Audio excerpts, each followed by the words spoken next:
नमो राघवाय। बंधुओं, प्राय ऐसी स्थिति आ जाती है कि पूजा आदि में मन नहीं लगता, अच्छे कार्यों में मन आसानी से नहीं लग पाता और मनोरंजन आदि में, भोग आदि में मन लगता है। अर्जुन ने भी भगवान श्री कृष्ण के समक्ष ये समस्या रखी। चंचलम ही मन है कृष्ण परमार्थ बलवदृढ़ तस्याहम निग्रहम मन्ये वायोरिव दुष्करम। ये मन बड़ा चंचल है, इसको वश में करना ऐसा समझिए जैसे वायु को वश में कर लिया। तब भगवान श्री कृष्ण ने कहा, असंशयम महाबाहो मनो दुर्निग्रहम चलम अभ्यासेन तु कौन्तेय वैराग्येण च गृह्यते। ये बात सही है कि मन को बस में करना या कहीं अपनी इच्छा के अनुसार लगाना थोड़ा सा कठिन कार्य है। अभ्यासेन तु कौन्तेय वैराग्येण च गृह्यते। इसमें हम जैसे लोगों के लिए अभ्यास की बात बहुत महत्वपूर्ण है। वैराग्य भी संभवतः आदि पाना हो तो अभ्यास से ही पाया जा सकता। अभ्यास की महत्ता है। करत करत अभ्यास की जड़मत होत सुजान, ज्यों रजु आवत जावत सिल पर होत निशान। अब मैं उस प्रमुख बात पर आना चाहता हूँ कि पूजा में मन नहीं लगता तो क्या किया जाए। लगेगा। मैं अपने अनुभव की बात आपको बता रहा हूँ। निश्चित लगेगा मन। कैसे लगेगा? आप लगभग एक सप्ताह यह उपाय करके देख लें, न लगे मन तो छोड़ देना। कोई जोर जबरदस्ती या कोई बंधन तो है नहीं। तो मैं अनुभव की बात बता रहा हूँ। एक तो आपके जो भी इष्ट हों, आप भगवान राम को मानते हों, भगवान श्री कृष्ण को मानते हैं, भगवान भोलेनाथ को मानते हैं, या माँ दुर्गा, जो भी आपके हनुमान जी, जो भी आपके इष्ट हों, उनकी स्तुति का जो भी आपको अच्छा लगता हो, संस्कृत में श्लोक हैं या उनके भजन हैं। श्री रामचरितमानस जी की तो चौपाइयाँ अपने में, मंत्र महामन विषय व्याल के, मैटत कठिन को अंक भाल के। चौपाइयाँ मंत्र हैं, प्रत्येक चौपाई अपने में मंत्र है। विश्वास के साथ उनका पाठ करिए। तो इसमें सबसे सर्वप्रथम आपको क्या करना है कि कुछ स्तुतियाँ कंठस्थ करिए। ये प्रथम सोपान है मन लगाने का। कंठस्थ करिए। कंठस्थ माने उनको याद कर लीजिए और उनका फिर द्वितीय सोपान है सस्वर उनका पाठ करिए। बहुत तेज नहीं, बहुत धीमा नहीं, लेकिन सस्वर जब आप उसका पाठ करेंगे उस स्तुति का, तो उसमें आपकी लगभग समस्त इंद्रियां व्यस्त हो जाएंगी।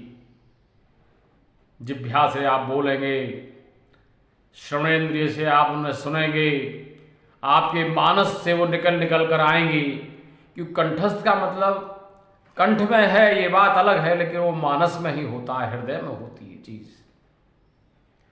जब आप कोई चीज़ याद करते हैं तो कहते हैं ना, वो मेमोरी मस्तिष्क में आपकी जो उसकी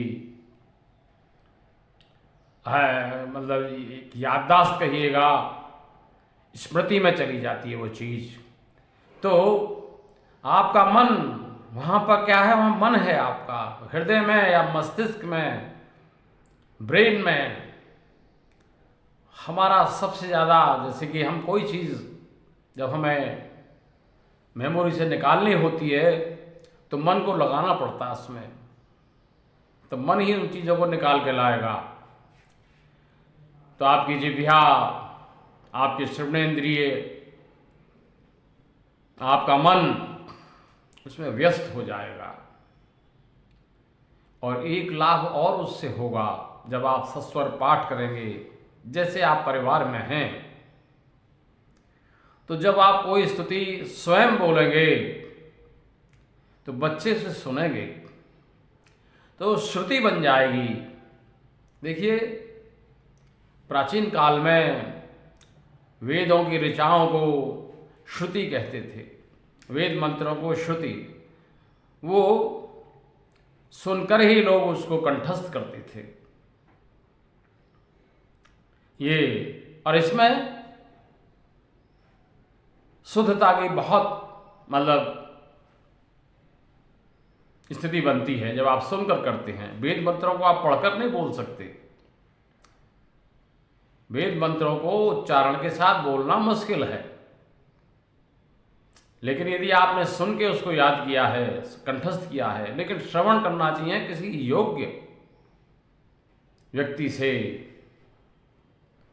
जो उनको शुद्धता के साथ में उनका उच्चारण कर सके। तो मैं कहने यह जा रहा था कि जब आप अपने परिवार में, आप छोटा सा उदाहरण ले लें, श्री हनुमान चालीसा हम हिंदू परिवारों में, सनातन परिवारों में प्राय से गाई जाती है, तो बच्चे भी उस हनुमान चालीसा को आराम से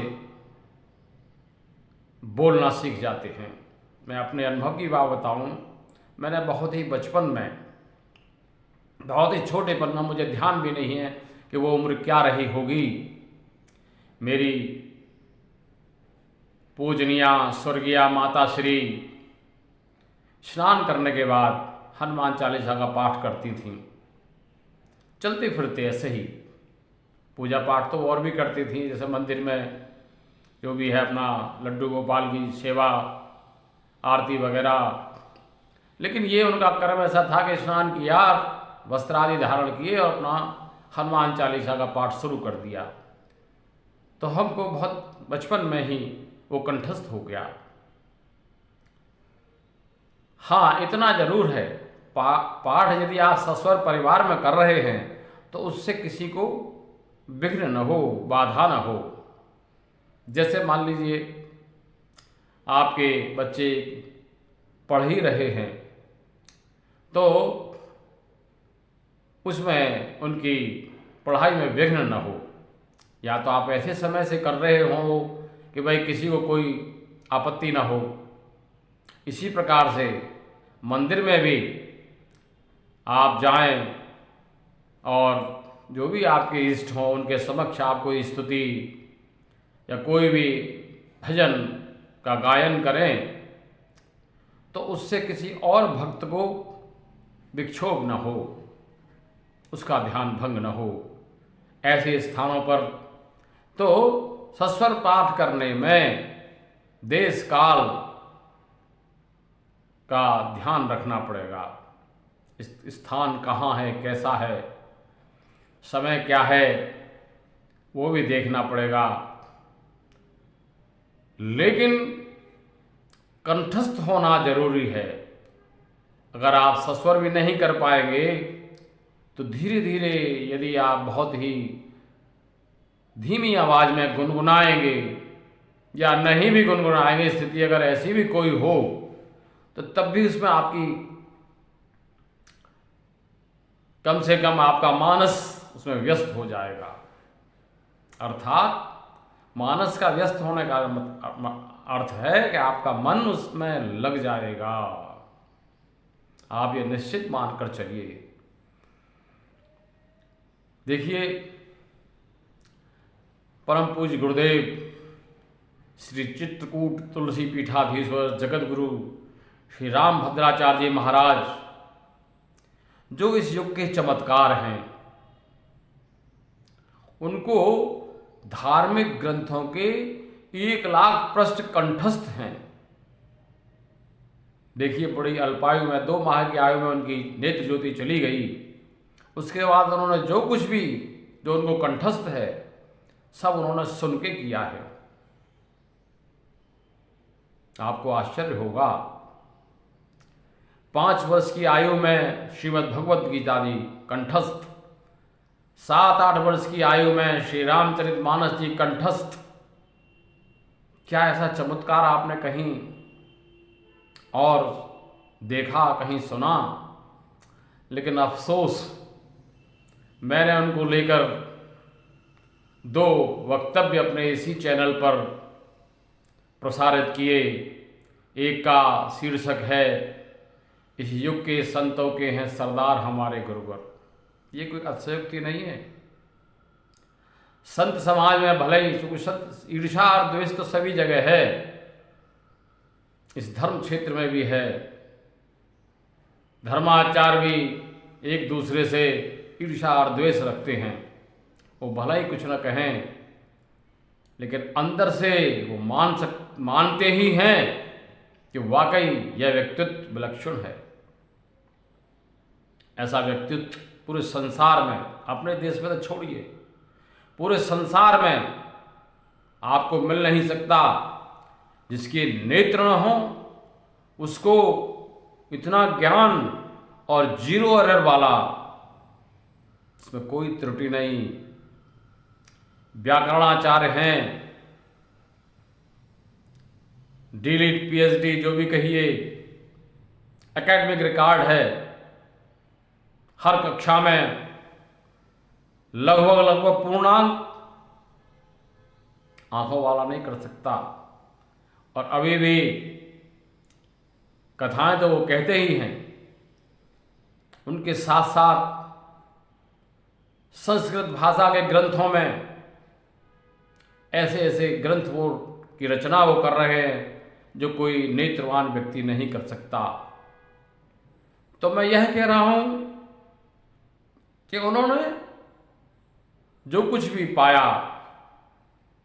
वो सब सुनकर श्रवणेन्द्रिय के माध्यम से, नेत्र तो चक्षु, चर्म चक्षु तो है नहीं, वैसे उनकी अंतर्दृष्टि है, दिव्य दृष्टि है उनके पास। इसे दिव्य दृष्टि ही कहिए, शास्त्रों में इतना उनका गहन प्रवेश बिना दिव्य दृष्टि के नहीं हो सकता। और मैं आपको अपनी बिल्कुल मन की बात कहूँ, अंतर मन की बात कहूँ, तो मुझे इतना संबल मिला है उनसे कि मैं प्रभु श्री राम के प्रति मेरी अगाध श्रद्धा हो गई, श्री रामचरितमानस जी के प्रति मेरी अगाध श्रद्धा हो गई। अब संभवतः जीवन पर्यंत ईश्वर की ये कृपा बनी रहेगी, क्योंकि मैं देखता हूं कि और कहीं जाने की, भटकने की आवश्यकता नहीं है। कि इस व्यक्तित्व को, परम पूज्य गुरुदेव के व्यक्तित्व को, प्रभु श्री राम में इतनी श्रद्धा है। श्री रामचरितमानस में, श्री रामचरितमानस के लिए वो कहते हैं, जो उनका सार वाक्य है, सर्व ग्रंथानि परित्यज्य मानसं शरणं व्रजः। सारे ग्रंथों को छोड़कर मानस जी की शरण में आ जाओ, आपका कल्याण हो जाएगा। ये बात सही है, इधर उधर भटकने की जरूरत नहीं है। देखिए, जिस प्रकार से किसी इष्ट में अनन्यता की आवश्यकता है, इसी प्रकार से ग्रंथ में भी अनन्यता की आवश्यकता है। और जो रामचरितमानस की जिस व्यक्ति ने रचना की, उसका कोई ऐसा भाव नहीं रहा होगा कि मैं इस ग्रंथ की रचना करके नाम कमा लूं, दाम कमा लूं।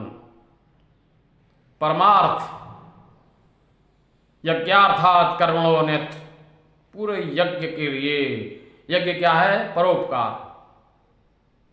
ऐसी ग्रंथ की रचना कर दी। नाना पुराण निगमागम सम्मते वेद रामायणे निगदितम कुछदन्यतोपि स्वान्तः सखाय तुलसी रघुनाथ गाथा भाषा निबंध मत मंजुलनाथ मोती। उनका ये भी स्वार्थ नहीं रहा। स्वान्तः सखा का अर्थ ये नहीं है कि अपने सुख के लिए। आहा, क्या बात है। स्वान्तः सखाय, हमारे हृदय में कौन बैठे हैं? ईश्वर है सर्वभूतानाम हृदय से अर्जुन तिष्ठति। हमारे हृदय में भगवान का निवास है। उन्हीं के सुख के लिए स्वान्तः सुखाय, जो हमारे अंतःकरण में बैठे हैं उनके सुख के लिए। स्वान्तः सुखाय तुलसी रघुनाथ गाथा भाषा निबंध मत मंजुलनाथ नाथ लोती। तो मैं फिर उसी विषय पर वापस आता हूँ। मैं जो सब्जेक्ट है, जो मूल विषय है, वो यह है कि भजन में मन नहीं लगता। तो उसका प्रथम सोपान मैंने बताया, कुछ स्तुतियाँ, कुछ भजन जो जिसकी रुचि हो, श्लोक संस्कृत में हों, रामचरितमानस जी की चौपाइयाँ हों, उन्हें कंठस्थ करिए। और जैसा कि मैंने अभी कहा कि स्तुति श्री रामचरितमानस जी, जैसे कहा कि सर्व ग्रंथानि प्रतिजय मानसम शरण विजय। क्यों? ये ग्रंथ स्तुत्य है, इसमें स्तुतियाँ ही स्तुतियाँ हैं। चाहे वो ऋषि मुनियों द्वारा भगवान श्री राम की स्तुति की गई हो, चाहे देवताओं द्वारा, चाहे भक्तों द्वारा, स्तुति स्तुति है इसमें। श्री रामचरितमानस जी से जो भी स्तुति आपको अच्छी लगती हो उसे लें, उसे कंठस्थ करें और सस्वर उसका पाठ करें। तो मेरा ये विश्वास है, दृढ़ विश्वास है कि आपका मन अगर नहीं लगता है भजन में तो लगना प्रारंभ हो जाएगा। आज एक सप्ताह इसको करके देखें। तो सर्वप्रथम प्रयास ये है कि आप उसको कंठस्थ करें, जैसे भी कर पाएं आप पढ़ें, फिर उसका चिंतन करें, मनन करें। कहीं आप उसको मिस कर रहे हैं, कोई आप लाइन, कोई शब्द, फिर उसको देख लें, कंठस्थ करें।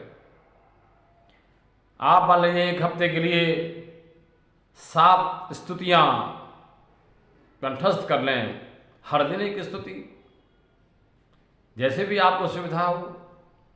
और फिर मैं कहूँ, मुझे अफसोस होता है, मैंने इस यूट्यूब चैनल पर एक ऐसी बात, ऐसा वक्तव्य दिया, प्रसारित किया कि 4 या 5 मिनट में श्री रामचरितमानस जी का पूरा पाठ, लेकिन देखने वाले वही 12-14 लोग, भटकते हैं लोग इधर उधर। बहुत सारी ऐसी अनावश्यक बातों को हम लोग सुनते हैं, अनावश्यक चीज़ों को देखते हैं, लेकिन काम की बातों की तरफ ध्यान नहीं देते। काम की बातों की तरफ जो मतलब की हैं, जिससे आपका कल्याण होना है।